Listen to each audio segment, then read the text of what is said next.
Today we're removing the stereo from a Nissan 300ZX. There were several different changes between 90 and 96. This car has the Bose system with the 4 Bose speakers with amplifiers. It has the AM/FM cassette, or it could have the add-on single CD, and some we have seen a 6 CD changer. All the systems are basically the same depending on the units that are in the dash. The 1990 was the only unit to have rear 6.5 round speakers, where the rest are 4-inch. And the 90 also had the center speaker that went in the bottom here. To start with, for the removal, we're going to take a small flathead screwdriver, and up at the very top in the AC vents there's a little panel on the side. And you pry the edge of this panel up very gently and pull it straight away from the dash. And it's a little panel that we're going to save and set to the side. There's also one here on the left side of the vent, and we're going to pry this up gently. It has a long notch on it here that fits into a little opening. Next is this plastic bar that goes across the top of the stereo, and if you look real close, there can be a tiny slot right along the bottom edge here, and you put your flathead screwdriver up in there and you're looking for a clip, and the clip's going to sit here, and you're trying to push the screwdriver up to push the clip up to help remove the panel here. It looks like this one may have been glued on at some time.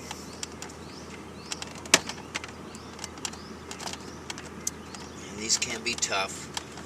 They can stick from time to time.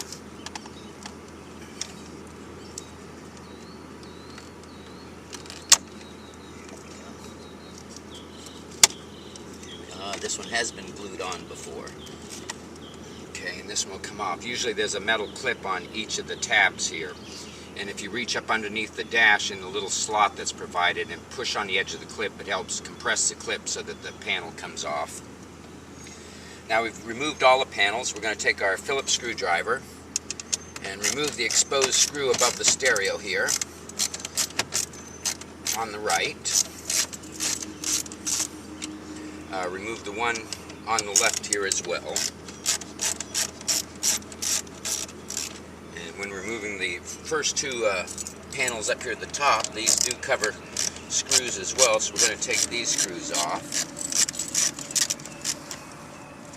And I can see while removing these two screws at the top that this panel has a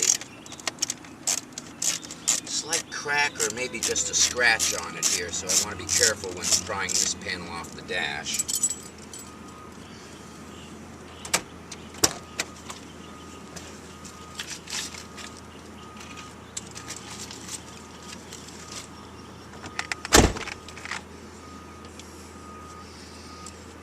Start at the top here, and we're going to put our fingers in the AC vents and pull while we pry a little bit so we don't put all the pressure along the plastic panel here. And we're going to work our way down. There we go, get it to pop right off like that.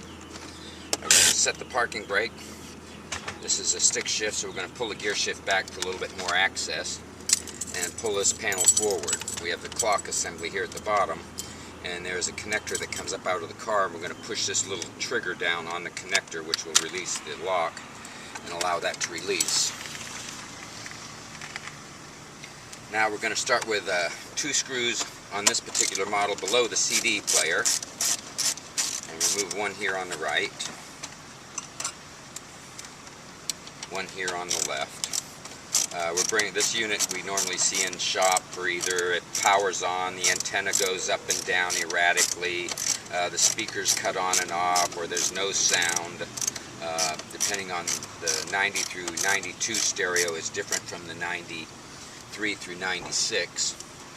I'm having a problem with this screw. The screw on the right side of the car stereo that goes here is missing, and we're going to remove the one on the left here as well.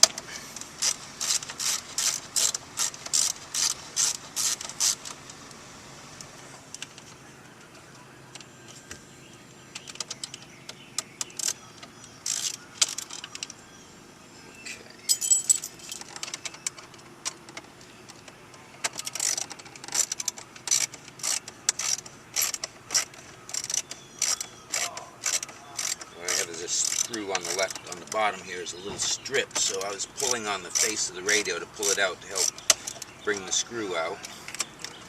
And we removed 3 screws, 1 was missing. Now we're going to grasp the entire assembly. You could have a pocket here, like I say, a pocket, a CD player, CD changer, or a on the 90, the rear speaker. Now we're going to pull this forward from the dash, and usually out from the center is one big black wire that's wrapped with tape. And this wire goes back into the dash and mounts to a little clip to give this stereo its ground. And it releases. What it is, it's a little black connector. You push down on the tab and it releases from the ground in the back of the stereo. Now again, depending on what you have for a hookup here, could be the center speaker on the 90, could be nothing. There are several connectors that need to be removed. One is from the CD player. There's a trigger again on the side of the connector. The other one is right here at the CD player, and we're going to push this trigger in and remove that connector.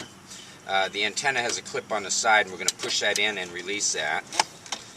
The main 2 connectors that go into the stereo here both have triggers, and we're going to push that trigger down and release the connector. Pull the trigger down and release the connector, and this removes the stereo. The only one thing that's you may have to look out for is the edge of the metal brackets on the radio when you pull it out of the dash, that it doesn't hit the controls here on the side. This is how you remove a stereo from a Nissan 300ZX. Hope this video has been helpful. Thank you for watching.